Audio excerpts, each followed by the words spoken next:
সহকারী অধ্যাপক, অর্থনীতি বিভাগ, ঢাকা কলেজ। অনার্স প্রথম বর্ষের আমার প্রিয় ছাত্ররা, সামষ্টিক অর্থনীতির ক্লাসে তোমাদের সবাইকে স্বাগত জানাচ্ছি। গত ক্লাসে আমরা পড়েছিলাম অর্থ কী এবং অর্থের কার্যাবলীগুলো কী কী। আজকে আমরা যে বিষয়টা নিয়ে জানবো সেটা হচ্ছে বিভিন্ন প্রকারের অর্থ।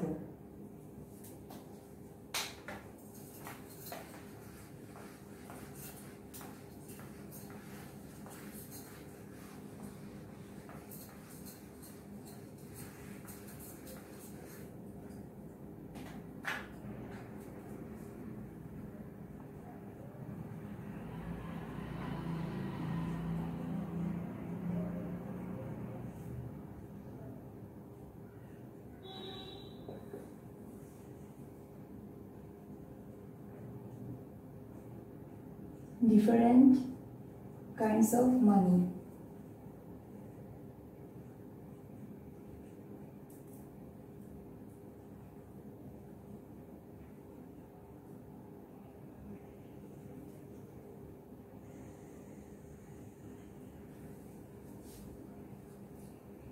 আমরা আগে প্রকারভেদগুলো লিখে ফেলবো, পরে আমরা আস্তে আস্তে প্রত্যেকটি সংজ্ঞা জানব। এক নম্বর হচ্ছে হিসাবগত মুদ্রা বা মানি অফ অ্যাকাউন্টস।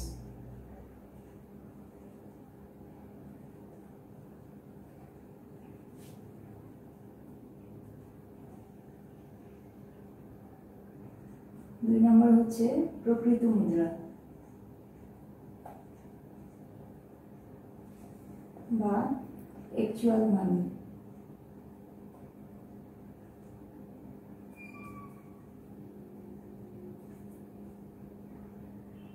তিন নম্বর বিহিত মুদ্রা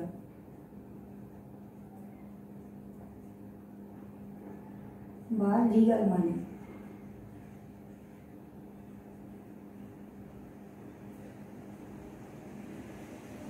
চার নম্বর হচ্ছে ঐচ্ছিক মুদ্রা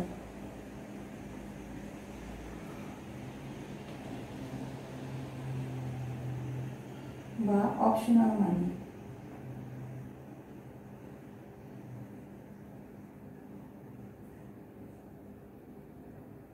পাঁচ নম্বর প্রামাণিক মুদ্রা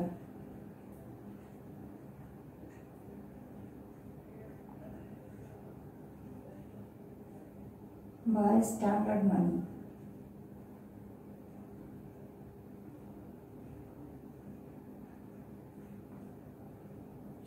ছয় নম্বর হচ্ছে প্রতীক মুদ্রা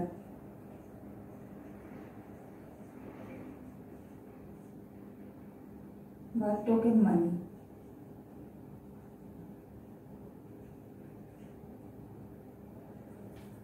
সাত নম্বর আদিষ্ট মুদ্রা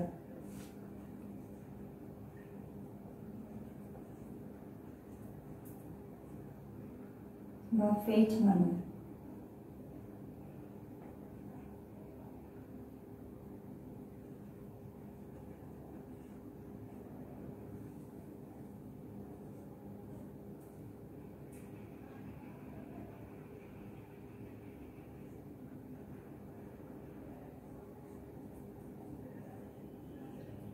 আট নম্বর ব্যাংক মুদ্রা বা ব্যাংক মানি।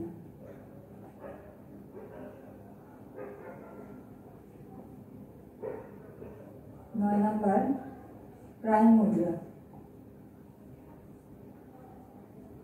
বা নিয়ার মানি। 10 নম্বর হচ্ছে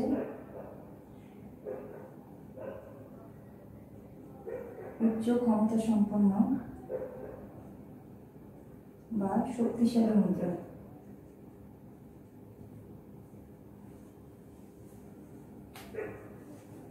এর ইংলিশ হচ্ছে হাই পাওয়ার মানি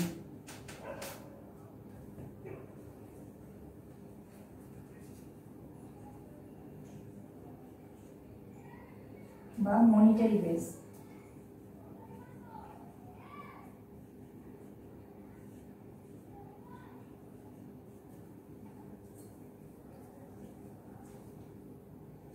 11 11 নম্বর হচ্ছে সংকীর্ণ মুদ্রা।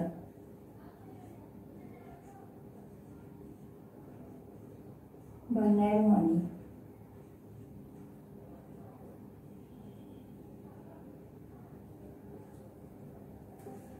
12 নম্বর হচ্ছে বিস্তৃত মুদ্রা।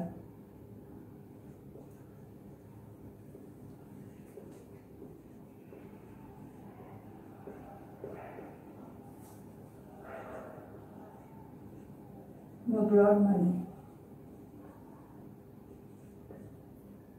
এছাড়াও আরো 4 প্রকার মুদ্রা আছে, সেগুলো হচ্ছে M1, M2, M3 এবং M4। প্রথমে হচ্ছে হিসাবগত মুদ্রা বা মানি অফ অ্যাকাউন্টস। অর্থের যে নামে একটি দেশের যাবতীয় লেনদেন এবং হিসাব নিকাশ সম্পাদন করা হয় তাকে হিসাবগত মুদ্রা বা মানি অফ অ্যাকাউন্ট বলে। এর উদাহরণ হচ্ছে যে বাংলাদেশের টাকা, আমেরিকার ডলার বা ভারতের রুপি। তাহলে আমরা একটু লিখতে পারি যে টাকা, রুপি, ডলার, এগুলো হচ্ছে হিসাবগত মুদ্রার উদাহরণ। এরপরে হচ্ছে প্রকৃত মুদ্রা বা অ্যাকচুয়াল মানি। যে অর্থের দ্বারা সব ধরনের লেনদেন সম্পাদন হয় তাকে প্রকৃত মুদ্রা বা অ্যাকচুয়াল মানি বলে।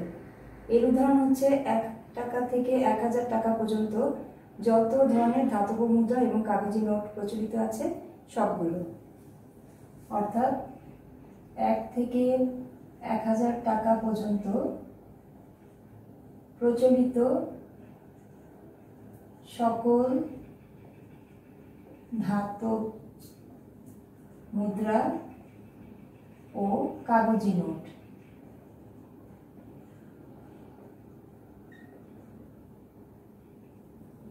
এরপরে হচ্ছে বিহিত মুদ্রা বা লিগ্যাল মানি। যে অর্থ সরকারের নির্দেশে আইন অনুযায়ী এবং জনগণ যেটা বাধ্যতামূলকভাবে ব্যবহার করতে বাধ্য থাকে সেটাই হচ্ছে বিহিত মুদ্রা বা লিগ্যাল মানি।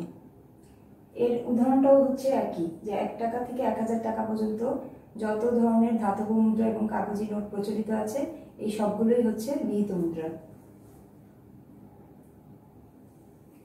এরপরে হচ্ছে ঐচ্ছিক মুদ্রা বা অপশনাল মানি। ঐচ্ছিক মুদ্রা বলতে সেই মুদ্রাগুলোকে বোঝায় যেগুলো জনগণ ব্যবহার করতে আইনগতভাবে বাধ্য নয়, তবে যে মুদ্রা লেনদেনের প্রয়োজনে ব্যবহার করা হয় তাকে ঐচ্ছিক মুদ্রা বলে, যেমন ব্যাংকের চেক, প্রাইস বন্ড ইত্যাদি। তাহলে এর উদাহরণ হচ্ছে প্রাইস বন্ড এবং ব্যাংকের চেক। এরপরে হচ্ছে আমাদের প্রামাণিক মুদ্রা বা স্ট্যান্ডার্ড মানি। যে ধাতব মুদ্রার গায়ে লিখিত মূল্য এবং অন্তর্নিহিত মূল্য সমান হয় তাকে প্রামাণিক মুদ্রা বা স্ট্যান্ডার্ড মানি বলে। অর্থাৎ এখানে মুদ্রার মূল্য এবং ধাতুর মূল্য যদি সমান হয় সেটাই হচ্ছে প্রামাণিক মুদ্রা।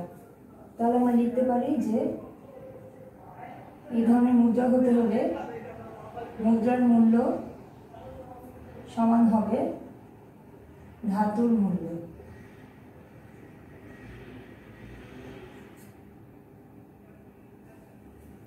এরপরে হচ্ছে প্রতীক মুদ্রা বা টোকেন মানি।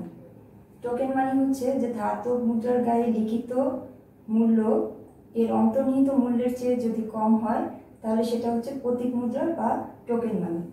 তাহলে আমরা লিখতে পারি যে মুদ্রার মূল্য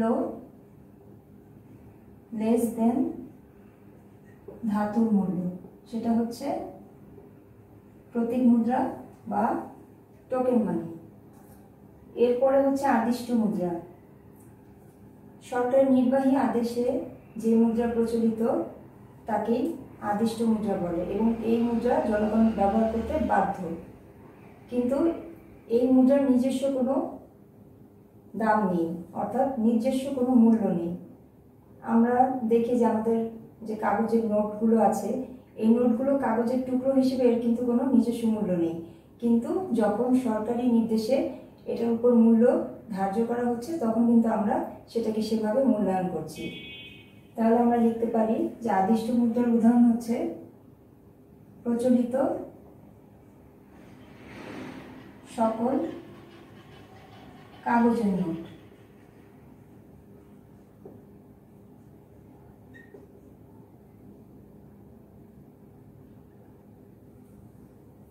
এরপরে হচ্ছে ব্যাংক মুদ্রা বা ব্যাংক মানি।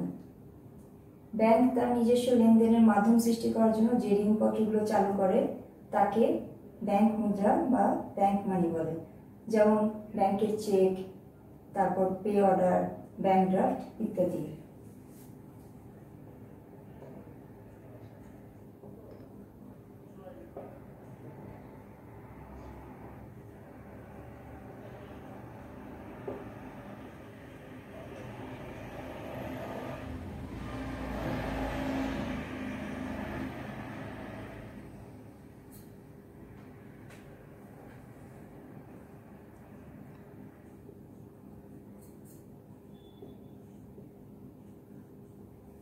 এরপর হচ্ছে ট্রাই মুদ্রা বা নিয়ার মানি। যে সকল মুদ্রা সরাসরি লেনদেনের কাজে ব্যবহৃত হয় না কিন্তু প্রয়োজনে যা অর্থে রূপান্তর করা যায় সেটাই হচ্ছে প্রায় মুদ্রা বা নিয়ার মানি। যেমন ট্রেজারি বিল, সঞ্চয়পত্র, এগুলোকে এই প্রায় মুদ্রা বা নিয়ার মানি বলা যায়।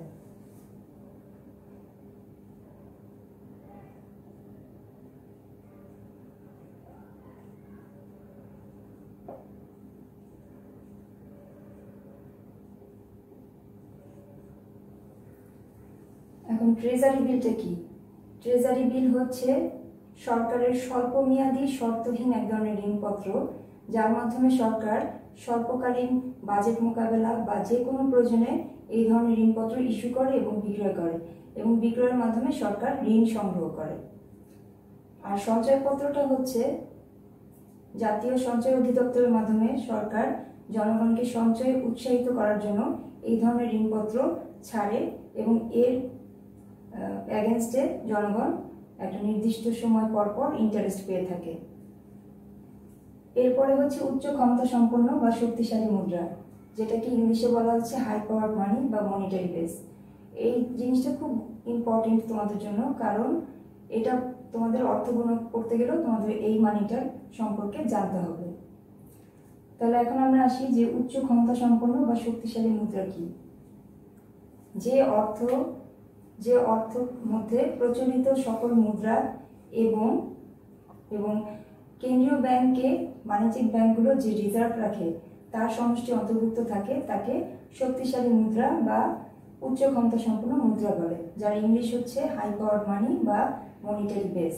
এটাকে যে সূত্রটার মাধ্যমে প্রকাশ করা হয় সেটা হচ্ছে MH।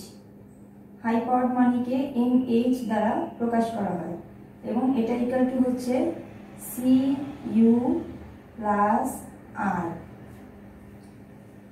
এখানে CU হচ্ছে কারেন্সি বা প্রচলিত মুদ্রা এবং R হচ্ছে রিজার্ভ।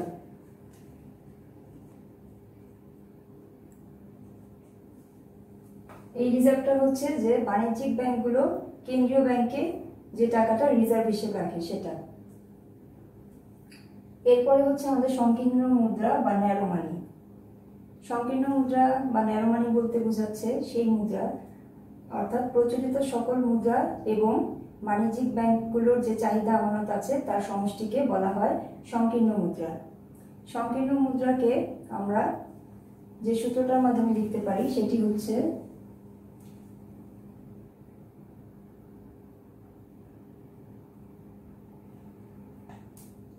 সংকীর্ণ মুদ্রাকে NN দ্বারা প্রকাশ করা হয় এবং এর সূত্রটা হচ্ছে CU প্লাস DD। এখানে CU হচ্ছে কারেন্সি বা প্রচলিত সকল মুদ্রা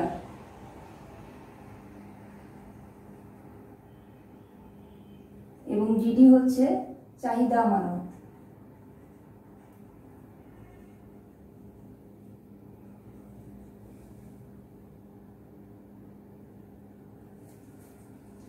এরপরে হচ্ছে আমাদের বিস্তৃত মুদ্রা বা ব্রড মানি।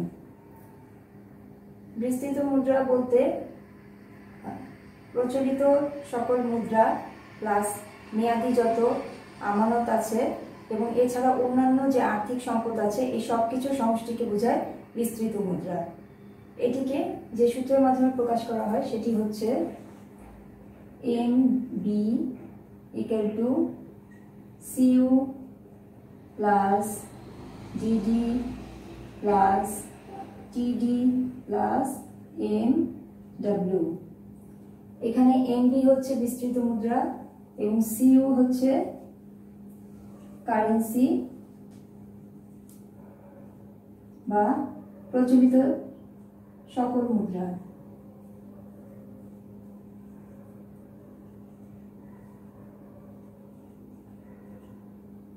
DD হচ্ছে চাহিদা আমানত,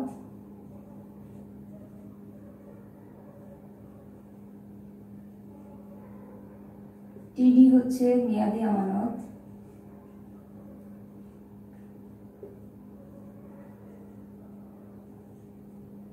MW হচ্ছে অন্যান্য আর্থিক সম্পদ।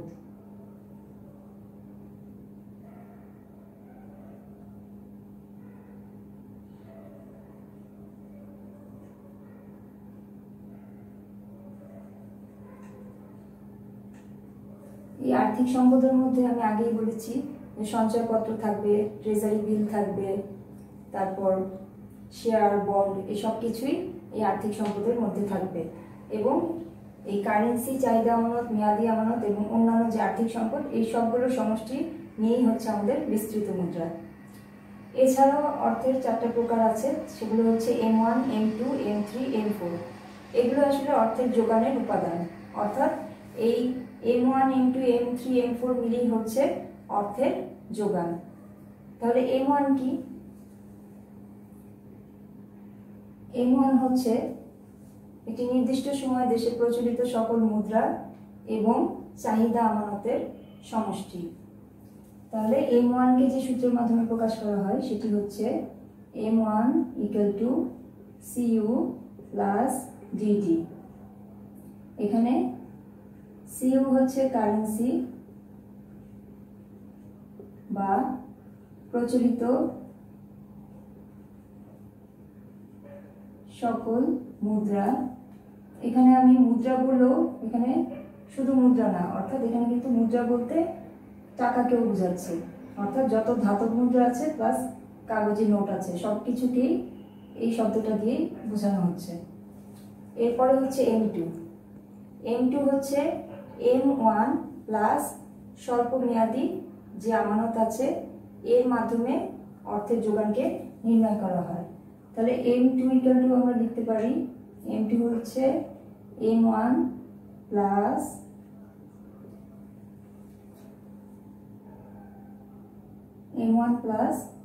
স্বল্প মেয়াদি যে আমানত।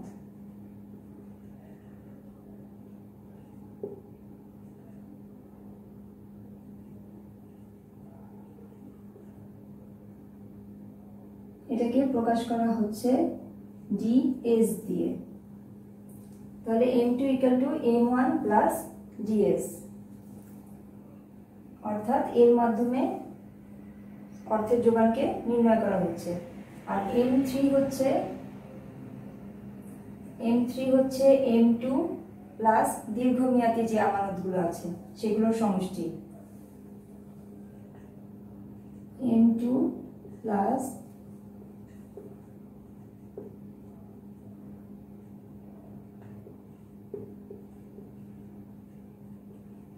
দীর্ঘমেয়াদী আমানত, যেটাকে D2 দিয়ে প্রকাশ করা হয়,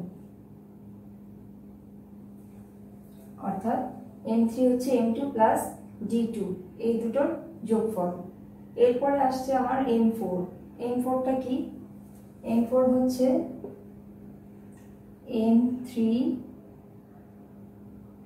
প্লাস M0। M0টা হচ্ছে অন্যান্য আর্থিক সম্পদ। এখানে অন্যান্য আর্থিক সম্পদ বলতে যা বোঝানো হচ্ছে সেগুলো হচ্ছে ট্রেজারি বিল, সঞ্চয়পত্র, শেয়ার, বন্ড, সব কিছুকে। অর্থাৎ M4 হচ্ছে সব ধরনের, সবগুলোর কম্বিনেশন হচ্ছে M4। তাহলে একটা জিনিস যদি তোমরা খেয়াল করো যে আমাদের এই যে উচ্চ ক্ষমতা সম্পন্ন মানি MH, এটার সাথে আমাদের সংকীর্ণ মুদ্রার একটা মিল আছে। আবার বিস্তৃত মুদ্রার সাথে আমরা দেখতে পাচ্ছি যে M4, এটার একটা মিল আমরা দেখতে পাচ্ছি। তাহলে এই মোটামুটি আমাদের অর্থের যে প্রকারভেদগুলো সেগুলো আমরা আজকে জানলাম। আশা করি তোমরা বুঝতে পেরেছো। নেক্সট ক্লাসে আমরা আরও কিছু টপিক জানবো। সেই পর্যন্ত তোমরা সবাই ভালো থাকো, সুস্থ থাকো। ধন্যবাদ সবাইকে।